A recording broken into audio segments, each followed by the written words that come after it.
বাসর রাতে তারই ভাসুরের কক্ষে বসে আছে তে। ঘোমটার নিচে তের ছোট্ট দেহখানা থরথর করে কাঁপছে। এই বাড়ির কেউই জানে না জিয়ন জাংকুকের সাথে তের বিয়ে হয়েছে। আর সকালে যে কাহিনীটা জাংকুক করেছে, এরপর তে কি করবে? তে নিজেকে কোনোভাবেই সামলাতে পারছে না। তের কম্পিত শরীরখানা আরো কম্পন দিতে লাগলো যখন তে অনুভব করলো তার দিকে কেউ এগিয়ে আসছে। তে জানে এটা কে, যার কামরায় সে বধূ বেশে বসে আছে। কিছুক্ষণের ব্যবধানে তে একটি হ্যাচকা টান খেলো। তে সোজা বিছানায় পড়লো। তে কিছু বুঝে ওঠার আগেই ওর ঘোমটা খুলে ছুঁড়ে ফেললো মাটিতে জাংকুক। তে ভয় পেয়ে যায়। জাংকুক তের গালে স্পর্শ করে। কাঁপছো কেন? তুমি তো আমার স্ত্রী, তাই না? আমার স্পর্শে তোমার শরীর এত ভয়ানকভাবে কাঁপছে কেন? আমি। তের কণ্ঠে কম্পন। জাংকুকের হাত তের কণ্ঠনালী স্পর্শ করে। আমাকে সময় দিন প্লিজ। কিসের সময়?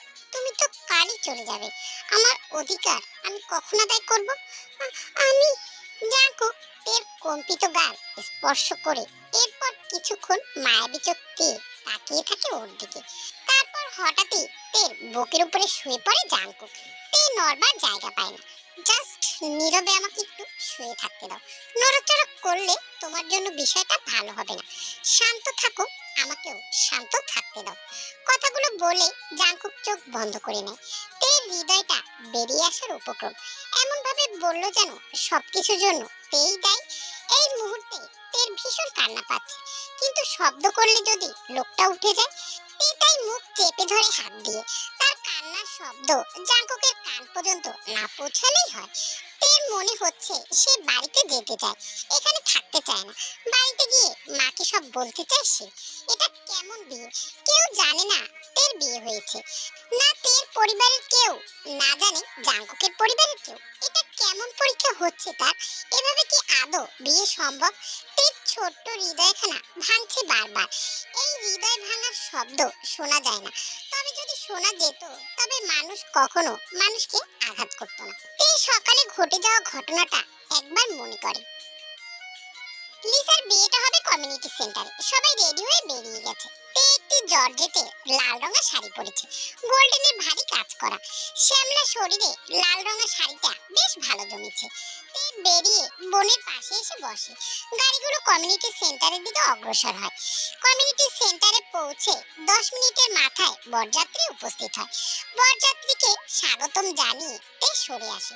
সব মেহমান প্রবেশ করার পর একজন মেন গেট দিয়ে ভিতরে প্রবেশ করে। শুভ্র রঙা পাঞ্জাবিতে লোকটাকে কি মারাত্মক সুদর্শন দেখাচ্ছে। বেশ লম্বা সে, তের থেকে অনেকটাই। পেশায় একজন ডক্টর, ডক্টর জিয়ন জাংকুক। দেশের নামকরা কার্ডিয়াক সার্জন। কিছুদিন আগে চীন থেকে ইন্টার্নি শেষ করে এসেছে। ওনারই ছোট ভাই ইয়নোর সাথে তের বোন লিসার বিয়ে। তবে জিয়ন জাংকুকের বিয়ের আগেই কেন ইয়নো বিয়ে করেছে এই বিষয়টা কেউই জানে না। তেও জানে না এই বিষয়ে কিছু। তে খানিকটা সময় তাকিয়ে থাকার পর নিজেকেই গালাগালি শুরু করে দেয়। এভাবে কেউ তাকিয়ে থাকে? তে সরে আসে সেখান থেকে। লিসাকে একটি রুমে রাখা হয়েছে। তে সেই রুমেই চলে যায়। লিসা রূপের লক্ষ্মী, এত সুন্দর, দুধে আলতা গায়ের রং, কেউ দেখলেই চোখ ফেরাতে পারবে না এমন। গোলাপের পাপড়ির ন্যায় ঠোঁট দুটো তার, না সাজলেও মারাত্মক সুন্দরী সে। অপরদিকে তে তেমন সুন্দরী নয়, শ্যামবর্ণ তার গায়ের রং, আবার একটু রোগাটেও আছে। তে বেশি খাবার খায় না, এটাই তার স্বভাব। লিসার খেয়াল সবাই করলেও তে এদিক থেকে পিছিয়ে থাকে সবসময়। তে লিসার রুমে এসে দেখে লিসা বসে আছে চেয়ারে। তার বোনকে কি সুন্দর দেখাচ্ছে। তোকে কি সুন্দর দেখাচ্ছে আপা। লিসা হেসে তের হাতে হাত থেকে বলে, তোকেও সুন্দর লাগছে। ইস, আমি তো কালো, তুই তো ফর্সা। লিসা তের হাতে চড় মারে। এমনি বলবি না, আমার কাছে তুই সেরা সুন্দরী। তে বোনের কথায় গাল ভরা হাসি দিল। ছোট থেকে এই গায়ের রং নিয়ে যত কথা শুনেছে সে, লিসা সব সময় তাকে সাহায্য করেছে। লিসা যে তেকে প্রাণ উজাড় করে ভালোবাসে। কিছুক্ষণ পর লিসাকে নিয়ে যাওয়া হয় বিয়ে পড়ানোর জন্য। তে ক্যামেরায় বন্দি করবে সব দৃশ্য, কিন্তু হঠাৎ তে লক্ষ্য করলো তার ক্যামেরাটাই আনা হয়নি। সে লিসাকে বসিয়ে রাখা রুমটায় ক্যামেরা রেখে এসেছে। তে যখন সেই রুমের দিকে যাচ্ছিল তখন ভিড়ের আড়ালে কেউ তার মুখ চেপে ধরে।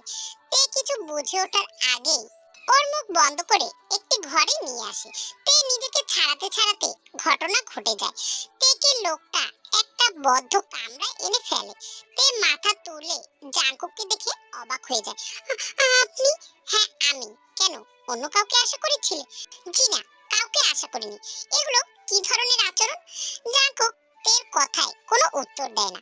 তার বদলে সে তের পায়ের কাছে হাঁটু ভাঁজ করে বসে, একটি কাগজ ধরে তের সামনে।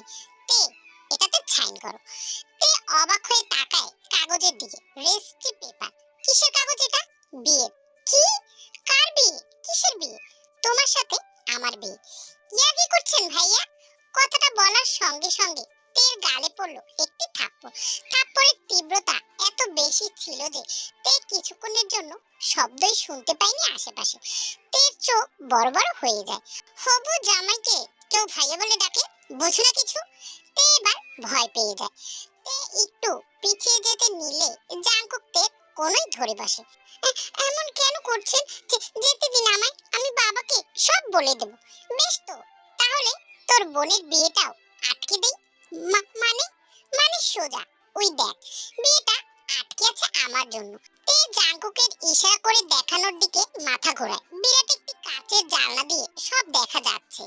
ইউনো বসে আছে জাঙ্কুকের জন্য। জাঙ্কুক না গেলে বিয়ে হবে না। তে উঠে দাঁড়ায়, জানলার কাছে গিয়ে আঘাত করতে থাকে। ইউনো ভাইয়া, আপা, আপা, আম্মা, আব্বু, আব্বু, আমার কথা শোনো, আম্মু। না, কেউ শুনছে না। জাঙ্কুক তের এই ব্যর্থ প্রচেষ্টা দেখে শব্দ করে হেসে ওঠে। তের শরীরে এখন আর কোনো শক্তি নেই। তার শরীর কাঁপছে ভয়। জাঙ্কুক তের গাল শক্ত করে ধরে বলে উঠল, বিয়েটা হবে না। তোর বোনের বিয়ে আমি আটকে দেব। কেন? কেন এমন করছেন? কি কি দোষ আমার? তোকে যা বলছি সেটা করবি, আর এক্ষুনি করবি। এমন করবেন না। জাঙ্কুক প্রচন্ড ক্রোধে তেকে ছুঁড়ে ফেলল। তে সোজা গিয়ে ছিটকে পড়ে। সাইন করবি? শেষবারের মতো জিজ্ঞাসা করছি, এমনটা কেন করছেন? আপনি আমার বোনের ভাসুর সম্পর্কে। তো কি করব বল? ছিন্ন ভিন্ন করে দেব সব সম্পর্ক। জানিস তো এরপরে কি হবে? তোর বোনের পেটের বাচ্চাটার কি হবে? তোর বোন সুইসাইড করবে। তে জাঙ্কুকের পায়ের কাছে হাঁটু ভাঁজ করে বসে পড়ে। কেন করছেন আপনি এরকম? আমি কি দোষ করেছি? জাঙ্কুক তের গাল চেপে ধরে পুনরায়। দাঁতে দাঁত চেপে বলে ওঠে, সাইন করবি? তে পাশ ফিরে দেখে মেয়েটা সত্যিই থেমে আছে জাঙ্কুকের জন্য। তে মাথা নামিয়ে নেয়। করব। জাঙ্কুক হাতের কাগজখানা তের সামনে রাখে। সাইন কর। তের চোখ দুটো খালি দেখাচ্ছে। এ যেন অদ্ভুত এক গোলক ধাঁধা। তের মন বলছে এটা একটি দুঃস্বপ্ন, তাছাড়া হয়তো আর কিছুই না। স্বপ্নটা ভেঙে গেলে সে মুক্ত হয়ে যাবে। কিন্তু না, মুক্তি তার মিলল না। কাগজে তাকে সাইন করাই লাগলো। তে কাজল লেপটে থাকা ভেজা আখি জোড়া জাঙ্কুকের দিকে স্থির। জাঙ্কুক কাগজটা হাতে উঠিয়ে তের গালে হাত রাখে। Congratulation Mrs Jeon Jungkook. কন্যা চালাকি করতে যাবেন না, তাহলে আপনার বোনের যে বাচ্চাটা বিয়ের আগ থেকেই পেটে ছিল সেটা পুরো গ্রামবাসী জানবে। কথাগুলো বলে সে প্রস্থান করলো। ওরা এতক্ষণ ওয়েডিং হলে এমন একটি জায়গায় বসেছিল যেখান থেকে বাইরের সব দেখা গেলেও ভিতরে কিছুই দেখা যাবে না। তের হাত পা কাঁপছে। ওদিকে জাঙ্কুক হাসি মুখে ভেন্যুতে পৌঁছে গেলে তের বোন লিসা এবং ইয়োনোর বিয়েটা শুরু হয়ে যায়। তে মেঝেতে বসে সেই দৃশ্য দেখে। কি থেকে কি হয়ে গেল বিষয়টা ভেবেই কেমন সব উল্টোপাল্টা হয়ে যাচ্ছে তের। এরপর কেউ জানলো না এই আসরেই হয়েছে দুটো বিয়ে। তে তখন থেকে মনমরা হয়ে ঘুরে বেড়াচ্ছে। সবাই ভাবে বোন চলে যাবে আজ, এজন্য হয়তো তের মন খারাপ। লিসা বিদায়ের সময় তেকে পাঠানো হয় লিসার সাথে। বিয়ের দিন কনের সাথে কাউকে পাঠানো হয়, সেই জন্যই লিসার সাথে তেকে পাঠানো হয়। জাঙ্কুকদের বাড়িতে পৌঁছানোর পর অনেক অনুষ্ঠান হয়, সেখানে অনেক হই হুল্লোড় হয়। সবকিছুর মাঝে তে থেকেও ছিল না। তবে এখানে আসার পর তের সাথে জাঙ্কুকের দেখা হয়নি। সব অনুষ্ঠান শেষে তেকে গেস্ট রুমে থাকতে দেওয়া হয়। তে বিছানায় শুয়ে পড়ে। সারাদিনের ঘটে যাওয়া ঘটনা তাকে এখনো তাড়া করে বেড়াচ্ছে। তখন মাঝরাত, সব দিকে নীরব। তেকে হঠাৎ করেই কেউ পাজা কোলে তুলে নেয়। তে কিছু বলার আগেই জাঙ্কুকের গম্ভীর কণ্ঠস্বর শোনা যায়, বিয়েটা যখন হলো, বাসরটাও হওয়া প্রয়োজন, তাই না? জাঙ্কুকের রুমটা তখন টিমটিমে আলোতে উজ্জ্বল। তের ভয় হচ্ছে। তের অবস্থা বড্ড করুণ দেখাচ্ছে, কারণ সে যে মানুষটাকে ভয় পাচ্ছে এই মুহূর্তে সে অন্য কেউ নয়, তার স্বামী, তার বিয়ে করা কাগজে কলমে লিখিত স্বামী। জাঙ্কুক তেকে বিছানায় রেখে তের সামনে একটি শাড়ি রাখে। শাড়িটা নীল রঙের। তে মাথা তুলে তাকায়। যাও, তৈরি হয়ে এসো। কিন্তু তের কণ্ঠ কাঁপছে, কথায় ভয়ের ছাপ। জাঙ্কুক বাঁকা হাসে। তের কম্পিত কণ্ঠে আঙুল রাখে। যেটা বলেছি সেটা করো। আমি তোমায় বউ সাজে দেখতে চাই। খুব বেশি চালাকি করো না। এই রুমে এই মুহূর্তে তুমি এবং আমি বাদে কেউ নেই। তোমার অবগতের জন্য জানাচ্ছি যে রুমটা সাউন্ড প্রুফ। চিৎকার করে গলা ফাটিয়ে ফেললেও বাহির থেকে কেউ আসবে না। অর্থাৎ এই মুহূর্তে তোমার সামনে আমি ছাড়া গতি নেই। জাঙ্কুকের কথাগুলো তের ভেতরে ভয় আরো বাড়িয়ে দিল। তে জানে এখন শাড়িটা না পরে পালাতে চাইলে জাঙ্কুকের ক্রোধ বাড়বে, তাই সে উঠে যায়। শাড়িটা জড়িয়ে ওড়নাটা দিয়ে মাথায় ঘোমটা টেনে নেয়। তে জাঙ্কুকের রুমে এসে দেখে জাঙ্কুক নেই। তে গিয়ে বিছানায় বসে পড়ে, নিজেকে প্রস্তুত করতে থাকে পরিস্থিতি মোকাবেলা করার জন্য। আর তার পরের ঘটনা তো তোমরা জানোই। ভোরের আলো যখন ধরণী জুড়ে পড়েছে, জাঙ্কুক চোখ মেলে তাকায়। পাশের সাইডের টেবিলে ফোনের অ্যালার্মটা বেজে উঠছে বারবার। বিরক্ত হয়ে জাঙ্কুক মাথা তুলে ফোনটা নিয়ে বিরক্তকর শব্দটা বন্ধ করে। জাঙ্কুক ফোন বন্ধ করে নিচের দিকে দৃষ্টি স্থির করে। শ্যামলতা ঘুমিয়ে আছে, চোখের পাপড়ির ভাঁজে ভাঁজে লুকিয়ে থাকা উপাখ্যান। জাঙ্কুক কিছুক্ষণ তার সদ্য বিবাহিত স্ত্রীর দিকে ওভাবেই তাকিয়ে থাকে। চোখের কোণায় লেগে থাকা শুকনো পানি জানান দিচ্ছে কাল সারাটা রাত হয়তো মেয়েটা কান্না করেছে। জাঙ্কুক আলতো হাতে তের হাত উঠিয়ে হাতে চুমু খায়। এরপর ধীর গতিতে উঠে জাঙ্কুক তেকে পাজা কোলে তুলে নেয়। নিজের রুম থেকে বেরিয়ে গেস্ট রুমে তেকে শুইয়ে দেয়। এরপর বেরিয়ে আসে। নিজের রুমে প্রবেশ করার পর বুকটা কেমন ফাঁকা ফাঁকা লাগতে শুরু করে। তের নীল রঙা ঘোমটার ওড়নাটা তখনও তার বিছানার এক কোণে পড়ে আছে। জাঙ্কুক গিয়ে ওড়নাটা আলতো হাতে ধরে গুছিয়ে নেয়। খুব অবাক হয়েছো তাই না? ভাবছো কেন আমি এমন করলাম? আমি জানি আমি যা করেছি তা মেনে নেওয়া খুবই কষ্টকর, কিন্তু বিশ্বাস করো আমি সব ঠিক করে দেব। এই পৃথিবীর সব আধারে তোমায় গ্রাস করলেও আধারের আলোর দিশা হয়ে আমি প্রবেশ করতে চাইতে তোমার ছোট্ট ছোট্ট ডানা হতে চাই। আমি জানি এরপরে যে ঝড় আসতে চলেছে তা সহ্য করার জন্য তুমি এবং তোমার ছোট্ট হৃদয়খানা ভীষণ দুর্বল, কিন্তু আমি সেই ঝড় মোকাবেলা করতে প্রস্তুত। সব শেষ পরিণতি তুমি রয়ে গেলেই হবে। তুমি নামক সুখটা বাদে পৃথিবীর সব সুখই আমার কাছে ফিকে। অন্যটা নিতান্তই জড় বস্তু। অন্য কি মানুষের কথা শুনতে পারে, অনুভূতি বুঝতে পারে? না, পারে না। পারে না বলেই হয়তো জাঙ্কুক নিজের হৃদয়ে লুকিয়ে থাকা কথাগুলো বলে ফেললো। জাঙ্কুক খানিকটা সময় পর অন্যটাকে কাবাডে সাজিয়ে রাখে খুব যত্ন। বিয়ে বাড়িতে বেশি বেলা পর্যন্ত ঘুম হয় না কারোরই, তবুও বেশ বেলা পর্যন্ত ঘুমিয়েছে সবাই। লিসা নতুন বউ, লাল টুকটুকে শাড়িতে সে নিচে নেমেছে, শাশুড়ির সঙ্গে কাজ করছে। আয়ু সকাল সকাল বউকে দেখে বললেন, বৌমা তুমি এত সকালে কেন উঠেছো? আম্মা, ভাবছিলাম আপনাকে একটু সাহায্য করে দিই। কোনো প্রয়োজন নেই, নতুন বউ হয়ে সকাল সকাল রান্নাঘরে আসতে নেই। লিসা মুখে প্রশান্তির হাসি হাসে। তার শাশুড়ি মাটির মানুষ, সে অনেক আগে থেকে শুনে এসেছে। তার ইঞ্জিনিয়ার বর এবং ডক্টর ভাসুরকেও খুব ভালোই শিক্ষা দিয়েছেন। ইউনো আর জাঙ্কুকের ভেতরে বয়সের তফাৎ বেশি না, বছর দুয়েক হবে। তবে ইউনো প্রথম রাতে লিসাকে একটা কথাই বলেছে, আম্মা মাটির মানুষ। তবে তার অবাধ্য হলে তিনি ভীষণ রেগে যায়, চেষ্টা করবে তার বাধ্য হয়ে চলতে। আবার তার কিছু সেকেলে স্বভাব আছে, তিনি একটু কুসংস্কার বিশ্বাসী, তাই তিনি যখন এসবে কথা বলবে চেষ্টা করবে এড়িয়ে যাওয়া। লিসা ভাবে এটা এমন কি এত বছর পড়ালেখা করে এইটুকু বুদ্ধি করে তার চলতে হবে। লিসা চায়ের কাপগুলো সাজাতে শুরু করে। আয়ু চায়ের পেয়ালা লিসার পাশে রাখে। আমার শখ, আমার জাঙ্কুকের জন্য তোর মতো দুধে আলতা রঙা একটি মেয়েকে বউ করে আনবো। তোর মতোই সুন্দরী হবে, লক্ষ্মীমন্ত মেয়ে। লিসা মিষ্টি হাসি। ইনশাআল্লাহ একসাথে খুঁজবো আমরা। রান্নাঘরে দরজার পাশে দাঁড়িয়ে কথাগুলো শুনছিল তে। জাঙ্কুকের জন্য মেয়ে খুঁজবে তার মা, তাহলে তার কি গুরুত্ব এখানে? জাঙ্কুক এটা কেন করলো? তে এখন কি করবে? কিভাবে এই গোলকধাঁধা থেকে বের হবে? আদৌ কি বের হতে পারবে? জাঙ্কুকের আম্মা কখনোই তেকে মেনে নেবে না। তে শ্যামবর্ণ হওয়ায় ছোট থেকেই সে জানে মানুষ একটা শ্যামবর্ণ মেয়েকে ঠিক কতটা ঘৃণা করতে পারে। এমনটা নয় তে তাদের কোনো ক্ষতি করেছে, কিন্তু আবার এমনটাও নয় তে কারো কাজে বাধা দিয়েছে, তবু মানুষ তাকে বিনা কারণেই ঘৃণা করে। লিসা চায়ের কাপে চা ঢালতে ঢালতে তের দিকে লক্ষ্য করে। আরে তুই উঠে গেছিস, আয় ভেতরে আয়। বোনের ডাকে ধ্যান ভাঙে তে। সে এগিয়ে যায় বোনের পাশে। তবে তে লক্ষ্য করলো তাকে দেখে আয়ু বেশি একটা খুশি হয়নি। আপু, বাড়িতে কখন যাব আমরা? বোধহয় আজকে বিকেলে, তাই না আম্মা? আয়ু জোরপূর্বক হেসে বলল, হ্যাঁ। তে, এখানে ভালো লাগছে না? কত মানুষ এখানে। না, তা নয়, আসলে আসলে কি আম্মা আব্বার থেকে দূরে থাকেনি তো কখনো, তাই না রে তে? তে হাসে। হ্যাঁ, তাই তো। কিন্তু তে, তোকেও তো আমি এখানে রাখবো আমার কাছে।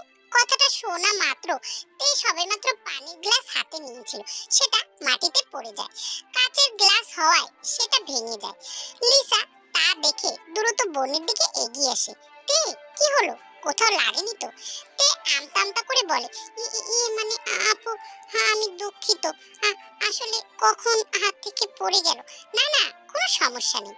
লিসা সমস্যা নেই বললেও আয়ুর যে কাজটি পছন্দ হয়নি সেটা তার মুখশ্রী দেখে স্পষ্টই বোঝা যাচ্ছে। তে মাথা নুইয়ে আয়ুকে বলে, সরি আন্টি। তে, নতুন বইয়ে প্রথম দিন রান্নাঘরে কাজ ভাঙা শুভ নয়, এমনটা করা উচিত হয়নি তোমার। তুমি কি চাও তোমার মতো তোমার বোনের জীবনটা সুখ না আসুক? কথাগুলো শুনে লিসা অবাক হয়। তে ভীষণ কষ্ট পায়। লিসা কিছু বলতে নিলে তে বোনকে বাধা দেয়। নতুন নতুন বিয়ে, এখনই শাশুড়ির সঙ্গে কোনো তর্কে জড়ানো মোটেই শোভা পায় না। লিসাও কিছু বলে না। সরি আন্টি, ভুল হয়ে গেছে। আচ্ছা, তুমি এখন বাইরে যাও, কখন না আবার কি করে ফেলো। তে বেরিয়ে যায়।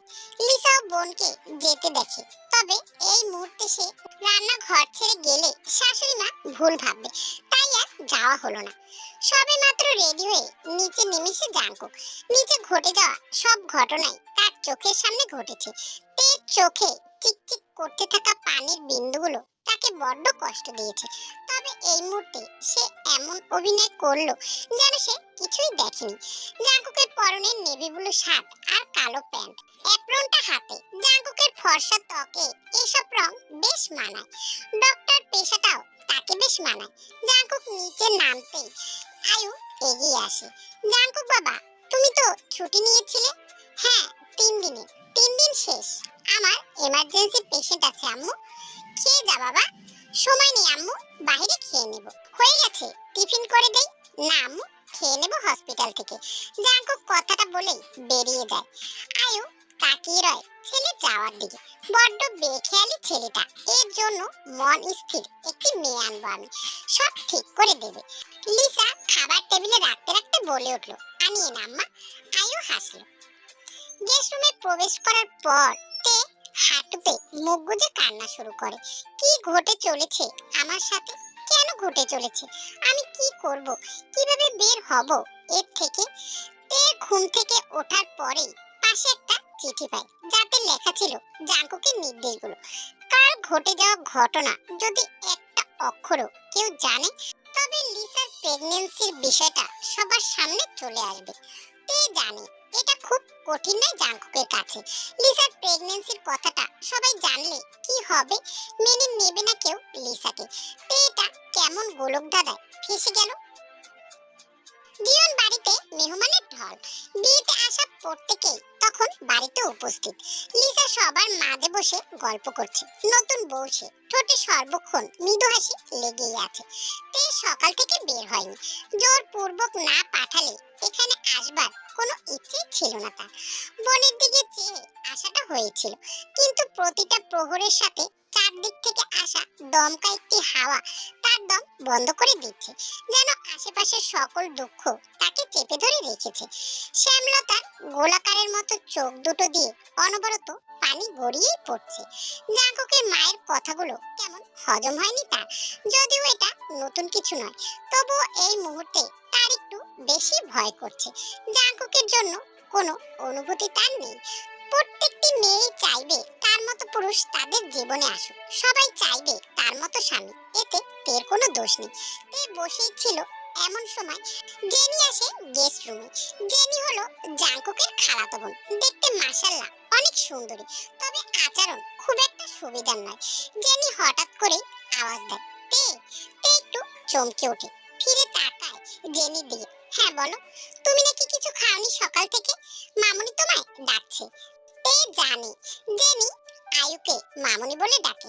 আসছি, তুমি যাও, দ্রুত এসো, তোমার জন্য অপেক্ষা করতে পারবে না সবাই। তে উঠে দাঁড়ায়। অন্যায় মুখ বুজে সহ্য করার মতো মেয়ে সে নয়। বুকে হাত গুজে জেনির দিকে তাকায়। অপেক্ষা করতে কে বলেছে? কথাটা বলে তে বেরিয়ে যায় রুম থেকে। জেনি তাকিয়ে রইল তে যাওয়ার দিকে। সুরত হইছে ওই কাইয়া, কথার ভার দেখো না, যেন তেজ ছুটছে। জেনি বিরক্ত হয়ে বেরিয়ে আসে। সবাই খেতে বসছে। তে গিয়ে বোনের পাশে বসে। মনে মনে তার অনেক কিছুই চলছে এই মুহূর্তে, তবে এখন কিছুই করতে পারছে না, না কিছু বলতে পারছে। তার প্রয়োজন ধৈর্য। খাবার শেষে সবাই তেদের বাড়ির দিকে রওনা করবে। প্রথমে কথা ছিল তে, ইয়োনো আর লিসা যাবে, কিন্তু এর মাঝে তের বাবা ফোন করে সবাইকে দাওয়াত করলেন। তের চাচাতো বোন জিমিনের বিয়েটা দিয়ে দেবে এই সময়। জাঙ্কুকে স্পেশালি রিকোয়েস্ট করা হয়। জাঙ্কুকও নাকি ছুটি নেবে বলেছে। তে বিরক্ত হয়ে যায়। কোথায় ভেবেছে বাড়িতে গিয়ে একটা সুরহা বের করবে, তার হয়ে উঠলো না। তে বিরক্ত হয়ে রুমে চলে আসে। লিসা যদিও খেয়াল করেছে বোনের অস্থিরতা। লিসা অনেক কষ্টে সবাইকে পাশ কাটিয়ে গেস্ট রুমে চলে আসে। তে জামা গুছিয়ে নিচ্ছিল। লিসা গিয়ে বিছানায় বসে। তে বোনকে দেখে মৃদু হেসে বলে ওঠে, আপা তুই হঠাৎ? লিসা এগিয়ে গিয়ে তের হাত ধরে। কিছু হয়েছে তে, যা আমি জানি না? কেন, কেন এমন ভাবছো তুমি? আমার মনে হচ্ছে তুই কিছু নিয়ে চিন্তিত। সেরকম কিছু না আসলে। Excuse me. হঠাৎ করে জাঙ্কুকের কণ্ঠ শুনে তের শরীর কেঁপে ওঠে। লিসা তা লক্ষ্য করে। তের শরীরের কম্পনের ঝাঁকি সেও অনুভব করে। লিসা অবাক হয়ে তের দিকে তাকিয়ে থাকে। তে সিচুয়েশন হ্যান্ডেল করার জন্য লিসাকে বলে ওঠে, আরে হঠাৎ করে আওয়াজ শুনলাম না, আমি তো জিজ্ঞাসা করিনি কিছু। আপু তুইও না, তোর চোখ দেখে আমি বুঝেছি। জাঙ্কুক এগিয়ে আসে। তোমায় ইউনো খুঁজছে লিসা। লিসা মাথায় কাপড় টেনে বলে ওঠে, জি ভাইয়া যাচ্ছি। লিসা বেরিয়ে যায়। তের বুকের ধুকপুকানি আরো বেড়ে গেল। জাঙ্কুক ঠাস করে দরজা লাগিয়ে দেওয়ায় তে আরো ভয় পেয়ে গেল। কি করতে যাচ্ছিলে? কই কিছু না তো, আমি স্পষ্ট দেখলাম কিছু তো একটা বলতে যাচ্ছিলে। না, আমি কিছু বলতে যাব কেন? জাঙ্কুক এগিয়ে আসে। হাত থেকে একটা কাগজ তের দিকে এগিয়ে দেয়। তে অবাক হলো কাগজটি দেখে। কাগজ খুলতেই দেখতে পায় লিসার রিপোর্ট আর এক্স বয়ফ্রেন্ডের সাথে কিছু ক্লোজ ছবি। তের চোখ বড় বড় হয়ে যায়। এগুলো কি? লিসার বয়ফ্রেন্ডের সংখ্যা অনেকগুলো, তুমিও ভালো করেই জানো। এখন কথা হচ্ছে ওদের বিবাহিত জীবনের শান্তি তোমার উপরে ডিপেন্ড করে আছে, যেমনটা দেখতে পাচ্ছ। ইউনোকে যদি বলি লিসার বাচ্চাটা কাইয়ের, প্রমাণ হিসেবে ছবিগুলো দেই, তাহলে কেমন হয়? মিথ্যে কথা। আপু সেদিন ইউনো ভাইয়ের সাথেই ছিল জীবনের প্রথম। শিওর কিভাবে বলছো? ডিএনএ টেস্ট তো বলছে বাচ্চাটা কাইয়ের। তে চোখ বড় বড় হয়ে যায়। রিপোর্ট হাতে তে আরো অবাক হয়ে যায়। এগুলো কি? জাঙ্কু গিয়ে খাটের উপরে পায়ের উপরে পা তুলে বসে। তুমি জানো কি, তুমি যা চাও তাই হবে। কি কি করতে হবে আমাকে? মুখ বন্ধ রাখতে হবে। আমি যতদিন না বলবো ততদিনের জন্য। আপনি কি আমাকে হ্যারাস করতে চান? বউকে কেউ হ্যারাস করে না জান। বউয়ের উপরে এমনি অধিকার থাকে, চাইলে এক্ষুনি তোকে বিছানায় ফেলতে পারি, সেটা করিনি, শুকরিয়া আদায় কর। এর রাগে দাঁত কটমট করতে করতে বলে ওঠে, আপনি একটা মানসিক রোগী, আপনার ডক্টর দেখানো প্রয়োজন। জাঙ্কুক কথাটা শুনে বসা থেকে উঠে দাঁড়ায়। তে একটু ভয়ে সংকুচিত হয়ে যায়। বউ বলে, চুপ আছে, নইলে এতক্ষণে তোর দাঁত একটা মারিতে থাকতো না। তে পিছিয়ে যায় একটু। জাঙ্কুক পুনরায় গিয়ে পায়ের উপরে পা তুলে বসে। সত্যি রাজি না হলে ইউনোকে এগুলো দিলে এমনিতেই কাজ হয়ে যাবে। না না প্লিজ, এমনটা করবেন না। তাহলে down your hand and say sorry. মানে I said say sorry right now. তে ইতস্তত বোধ করতে করতে মেঝেতে হাঁটু গেড়ে বসে। এখন বল, ক্ষমা চাইবি সুন্দর ভাষায়, যতটা সুন্দর হওয়া যায়। তে মাথা নুইয়ে নেয়। এতটা অসহায় জীবনে কখনো বোধ হয়নি তার। আমি ক্ষমা চাইছি, সব দোষ আমার, সকল শাস্তি হকদার আমি। দয়া করুন, এমন কিছু করবেন না যাতে ওদের নতুন সংসারটা শেষ হয়ে যায়। জাঙ্কুক তখন শক্ত চোখে তাকিয়ে আছে। তে চোখ বেয়ে পানি গড়িয়ে পড়তে লাগলো। আপনার প্রতিটি প্রস্তাবে আমি রাজি, যা বলবেন তাই করব, কথা দিচ্ছি কাউকে কিছু জানতে দেব না। তে একটু থেমে আবারও বলে উঠলো, আপনার কোনো সমস্যা হবে না, আমি আপনার স্ত্রী, এটা আপনি এবং আমি বাদে কেউ জানবে না। Are you sure darling? তে আবারও মাথা নাড়িয়ে, হ্যাঁ হ্যাঁ শিওর। জাঙ্কুক এবার জায়গা থেকে উঠে তের মুখোমুখি চলে আসে। তের কপালে টোকা দেয়, রিমেম্বার ডার্লিং, তোমার আচরণের উপর ভিত্তি করে গড়ে উঠবে লিসার ইউনো সংসার আর ভবিষ্যৎ। তের চাহনিতে অসহায়ত্ব স্পষ্ট। আর হ্যাঁ, আমি যখন ডাকবো আমার সামনে হাজির হবে। তোমার বাড়িতে যাচ্ছি শুধু তোমার জন্য ডার্লিং, না হলে আমার কোনো শখ ছিল না। আমার আশেপাশে না থেকে রুমে থাকলে তোমার খবর আছে। এই বিয়েটা আমি এনজয় করতে চাই। বিয়ের পর প্রথম শ্বশুর বাড়ি যাবো, বউ পাশে না থাকলে হয় নাকি? জাঙ্কুক বলছে আর মিটমিট করে হাসছে। তে পারলে পাশ থেকে ফুলদানি তুলে এক বাড়িতে সাইকোপ্যাথটাকে মেরে ফেলে। এই জামা কাপড় গোছাতে গোছাতে ভাবতে লাগলো, লোকটা কি আসলেই পাগল? তার কি কোনো ট্রিটমেন্টের প্রয়োজন? পাগল হলে হবে, তার সাথে আমার জীবন কেন জড়িয়ে গেল? আমি তো সব সময় ঝামেলা মুক্ত থাকতে চাই। তাহলে আমার জীবনে এসব কি হলো? এখন আমি কি করব? এই লোকটা আমার মৃত্যুর পথও খোলা রাখছে না। নিজের পুরোটা জীবনে যত ঘৃণাই পাই না কেন, আপাই সেই ব্যক্তি যে সারাটা জীবন আমার সব লড়াই পাশে থেকেছে। এমনকি আম্মাও আমায় ভালো চোখে দেখে না মাঝে মাঝে। ওই বাড়িতে দাদি আর আপা বাদে কখনো কারো উপর বিশ্বাসটুকু করতে পারি না। আমার জীবনের সাথে এগুলো কি হচ্ছে? আমি কি করব? তে খুব গভীরভাবে এসব ভেবে চলেছে। হঠাৎ রুমে প্রবেশ করে লিসা। লিসার উপস্থিতি তে টের পায়নি। তেকে ভাবনায় ডুবে থাকতে দেখে লিসা তের কাঁধে হাত রাখে। তে কেঁপে ওঠে, রিল্যাক্স তে, আমি লিসা। ও আপা তুই, সরি খেয়াল করিনি। লিসা এগিয়ে এসে তের সামনে বিছানায় বসে। তে ভুরু কুঁচকে তাকায়। তের হাত ধরে লিসা নিজের পাশে বসায়। আসার সময় অবশ্য লিসা দরজাটা বন্ধ করেই এসেছিল। তোর মাথায় কি চলছে তে? আমার মাথায় আবার কি চলবে? এ বাড়িতে আসার পর থেকে তোকে চিন্তিত লাগছে, কি হয়েছে খুলে বলতো। কিছু না আপা, তুই শুধু শুধু চিন্তা করছিস। না, এমনটা কখনো হয়নি। তুই কি ঠিক আছিস? হ্যাঁ, ব্যাস একটু চিন্তা হয় তোকে নিয়ে। সবাইকে এই কথা কবে বলবি আপা? বলবো, সময় হোক, দ্রুতই বলবো। আচ্ছা আপা, একটা কথা জিজ্ঞাসা করব? হুম, কর। তুই কি মনে করিস ভাইয়া তোকে কতটা ভালোবাসে? হঠাৎ এই প্রশ্ন। পুরো পৃথিবীর সামনে তোকে যদি তার খুব কাছের কেউ, যে কিনা ভাইয়ার সব থেকে প্রিয় মানুষ, সে যদি ভাইয়াকে তোর বিরুদ্ধে উস্কায়, তাহলে কি ভাইয়া তোর পক্ষে থাকবে? লিসা তের হাতে হাত রাখে। দেখতে ইউনো যখন জানতে পারে আমি প্রেগনেন্ট, তখন একটা কোনো শব্দ ছাড়াই নিজে থেকে এত কিছু প্রস্তুত করে ফেলে। ওর মা বাবাও কেউ জানে না এই কথা, শুধু তুই, আমি আর ইউনো জানে। এরপরেও আমার মনে হয় না ও আমাকে কখনো ধোকা দেবে।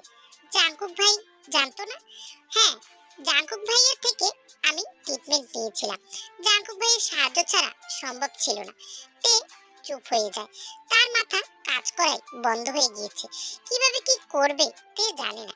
তে এখন কিচ্ছুই বুঝতে পারছে না। সবাই যে যার গাড়িতে লাগেজ উঠাচ্ছিল। করে ব্যাগটা নিয়ে বেরিয়ে আসে। তের পরনে সাদা রঙের একটি জামা, চুলগুলো খোপা করা, মুখে তেমন সাজ নেই, কিন্তু চোখে বেশ সুন্দর করে কাজল দেওয়া আছে। ইউনো লিসা এক গাড়িতে ওঠে।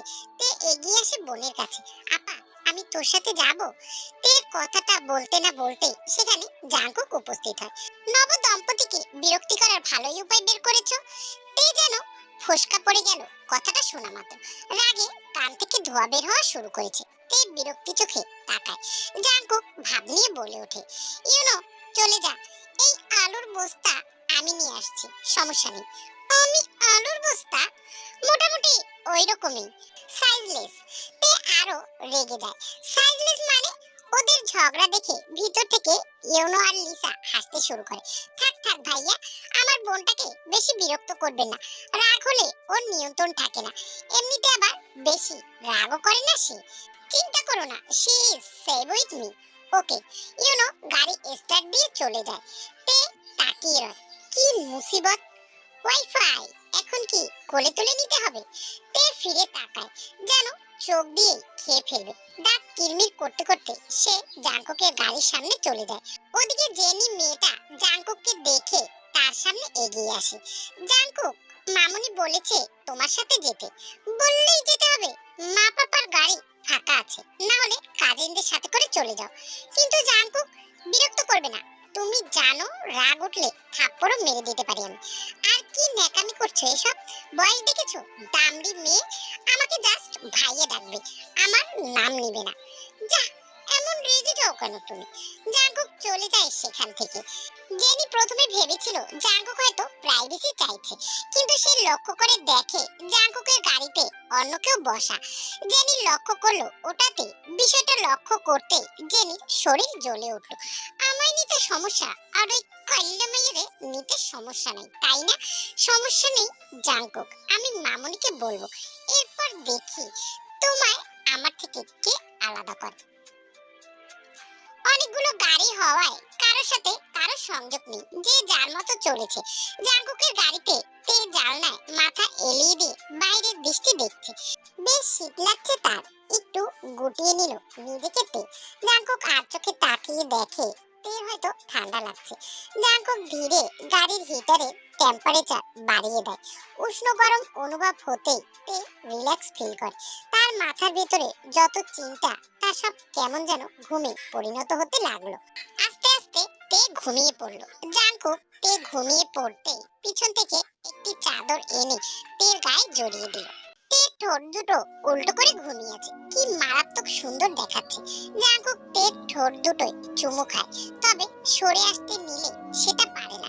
সে 1 মিনিট সময় ব্যয় না করে তের ঠোঁট দুটো আঁকড়ে ধরে, খুবই গভীর এবং প্যাশনেটলি কিস করতে থাকে। তে ঘুমের মাঝে নড়ে চড়ে ওঠে, এতে করে জাঙ্কুকের আরো বেশি আকর্ষণীয় লাগে। সে তের ঘাড়ে হাত রেখে তেকে নিজের দিকে টেনে নেয়। তে ঘুমের মাঝে নিজেকে ছাড়াতে চায়, কিন্তু পারে না। জাঙ্কুক দীর্ঘ সময় চুমু খেয়ে সরে আসে তের থেকে। ঠোঁটের কোণায় বৃদ্ধ আঙুল ছোঁয়ায়। বউ, কথা দিচ্ছি খুব দ্রুতই সব ঠিক করে দেব, ততক্ষণ না হয় আমাকে সাইকোপ্যাথ ভেবে গালাগালি করো। গাড়ি চলতে শুরু করে। তে পুরোটা রাস্তা ঘুমিয়েই কাটিয়েছে। জাঙ্কুক তাকায় তের দিকে। এই পুরো রাস্তার যাত্রা ছিল জাঙ্কুকের জন্য স্পেশাল। তে উপস্থিতি তাকে সুখে অনুভব করায়। তেদের বাড়িতে রাত 4টার দিকে সবগুলো গাড়ি এন্ট্রি করে। তের ঘুম ভেঙে যায়। সোজা তাকিয়ে দেখে তার বাবা এবং চাচা হাসি মুখ নিয়ে সবাইকে আমন্ত্রণ জানাচ্ছে। তে দেখে তার মাও আছে। তের কেমন লাগছে। আকাশ ভেঙে দুঃখ নেমে আসছে তার বুকে। তের চোখ ছলছল হয়ে ওঠে। তে কাকে বলবে মনের কথা? তের মা বাবা এই বিষয়টা জানলে খুব একটা পছন্দ করবে না। জিওন জাঙ্কুক সম্পর্কে যখনই তে বলবে, জাঙ্কুক অস্বীকার করবে। আর সবাই যদি তেকেই দোষী ভাবে, এটাই তো হবে। ছোট থেকে তে শ্যামলা হওয়ার জন্য যদি কোনো ছেলে তেকে টিস করেছে, তখন ওর মা বাবা বলেছে, তুই নিজেকে দেখেছিস, তোকে আবার কে টিস করবে? ইগনোর করবা আশেপাশের সবাইকে। তের চোখ গড়িয়ে মুক্তদানা মাটিতে পড়ার আগেই জাঙ্কুক সেটা আঙুল দিয়ে ধরে ফেলে। তে পাশ ফিরে চায়। জাঙ্কুক বাঁকা হাসে। এত ভেঙে পড়লে হবে? সময় তো এখনো বাকি। ভিতরে গিয়ে কাউকে আমাদের সম্পর্কে কিছু জানানোর সাহস করিও না। আমি কিন্তু খুব রেগে যাব। আমার রাগ যে সামলাতে পারবে না। তে তে কিছু বলল না, বেরিয়ে গেল গাড়ি থেকে। জাঙ্কুক তাকিয়ে থাকে তে যাওয়ার দিকে। তে ভিতরে প্রবেশ করেই দেখে সব মেহমান লিভিং রুমে বসে। তের মা বাবা সবাইকে নাস্তা দিচ্ছে, চাচা চাচিও আছে। তে একবার মায়ের দিকে তাকায়। একটু জড়িয়ে ধরতে মন চাইছে, কিন্তু মা এখন তা করলে বিরক্ত হবে। তে তবুও গিয়ে মাকে জড়িয়ে ধরলো। তের ভাবনার মতোই ঘটলো ঘটনাটা। সমস্যা কি? দেখছিস না কাজ করছি। আম্মু, খুব মিস করছিলাম। এত বড় মেয়ের কথা শোনো, ঘরে যা। এরপর কিছু না বলেই সেখান থেকে চলে যায়। যেতে যেতে তে শুনলো মায়ের মধুর কণ্ঠ। জাঙ্কুক বাবা, ভেতরে এসো। বাইরে দাঁড়িয়ে আছো কেন? জাঙ্কুক ভিতরে আসতে আসতে তে রুমে চলে যায়। সবাই হালকা পাতলা নাস্তা করে যে যার রুমে চলে যায়। তে জামা বদলে রুমে এসে শোবার প্রিপারেশন নিচ্ছিল। এমন সময় তার মা ভিতরে আসে। তে ভুরু কুঁচকে তাকায়। কি হয়েছে আম্মু? তুই কি জেনি আর ওর বোনদের রুমটা দিতে পারবি? আমি কোথায় থাকবো? জাঙ্কুকের পাশের রুমটায়। কিন্তু আম্মু, ওটা তো। তে, সবাই কি রোজ রোজ আসে? আমার সাথে থাকতে কি সমস্যা? তে, ওরা তিনজন, বিছানায় চারজন ঘুমানোর জায়গা হবে না। ওরা তো চলেই যাবে দুদিন পর। এরপরে তো তুই থাকবি। তে মায়ের দিকে তাকিয়ে থাকে। কি বিচার তার মায়ের! তে বিনা বাক্যে বেরিয়ে যায় রুম থেকে। জেনি বেশ মজা পায় এসব দেখে। তে জাঙ্কুকের পাশের রুমে এসে দেখে ছোট্ট একটা বিছানা, ভালো তোষকও নেই। তে বিছানা গুটিয়ে শুয়ে পড়ে। বুকের ভেতরে কষ্ট হচ্ছে। কত কিছুদিনের ঘটনা তাকে শান্তিতে ঘুমাতে দিচ্ছে না। হঠাৎ তে অনুভব করে কেউ তাকে জড়িয়ে ধরে রেখেছে। তে চোখ খুলে তাকায়। পিছনে ফিরে লোকটাকে ধাক্কা দেওয়ার আগে জাঙ্কুক তের হাত ধরে তের উপরে এসে নিজের ভর ছেড়ে দেয়। তে চোখ বড় বড় হয়ে যায়। কি কি সমস্যা? বিয়ের পর বউ ছাড়া ঘুম আসে না, এটাই সমস্যা। ছাড়ুন তো, এই থার্ড ক্লাস পনা করবেন না। জাঙ্কুক তের গলায় মুখ গুজে। তে গলা কাটা মুরগির মতো ছটফট করতে থাকে। জাঙ্কুক ছাড়ে না তেকে। তে এবার বিরক্ত হয়ে অসহায় কণ্ঠে বলে, প্লিজ, মানুষ কি ভাববে? আপনি আমার গলায় দাগ ফেললে সবাই দেখবে তো। কি উত্তর দেব আমি? এটা তোমার সমস্যা জান।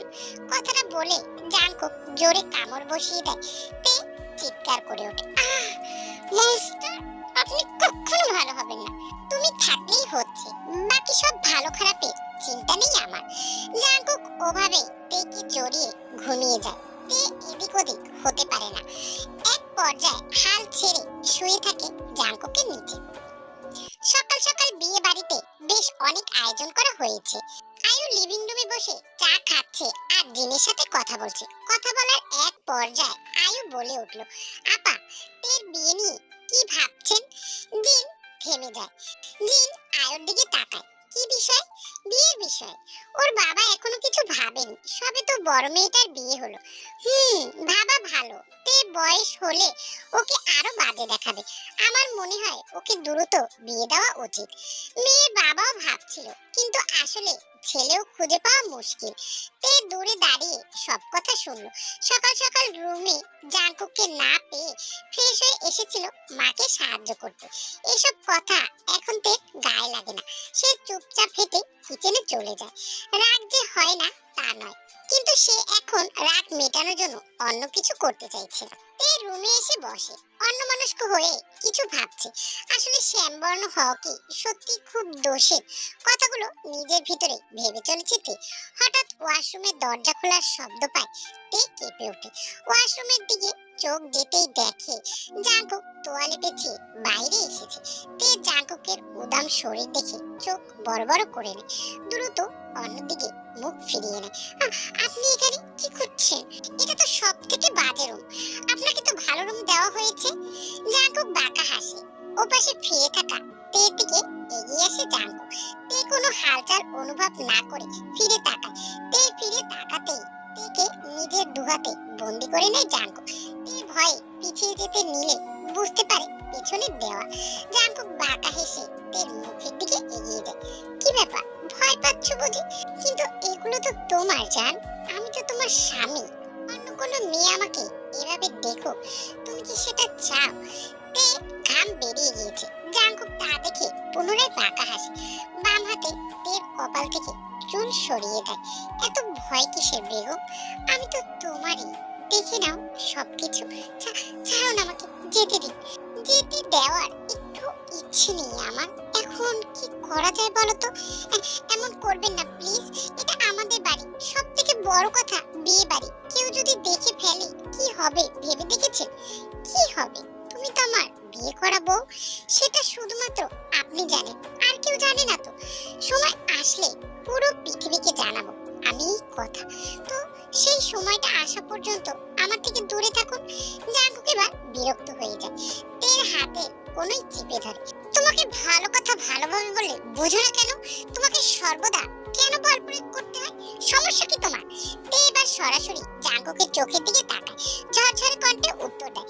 যাক, রাগ করে হলেও মানলেন যে সবকিছুই জোর জবরদস্তিতে হচ্ছে। জাঙ্কুক থমকে যায়। তের চোখে তখন শুধুই সত্যি দেখা যাচ্ছে। জাঙ্কুক সরে এলো নিজের জায়গা থেকে। ভালোবাসায় খুন যুদ্ধ সব জায়েজ আছে বউ। জাঙ্কুক কথাটা বলে বিছানার উপরে রাখা শার্টটি পরে নেয়। তে ফিরে দাঁড়ায়। জাঙ্কুক বাঁকা হেসে, তাকাও তাকাও, দেখলে সমস্যা নেই, সবই তো তোমার। নির্লজ্জ বেহায়া বেটা ছেলে, বের হন এখান থেকে। জাঙ্কুক হাসতে হাসতে বেরিয়ে যায় রুম থেকে। জাঙ্কুক বের হতেই ধাক্কা খায় জেনির সাথে। জেনি জাঙ্কুককে দেখে ভুরু কুঁচকে তাকায়, ওর মুখটা গম্ভীর হয়ে যায়।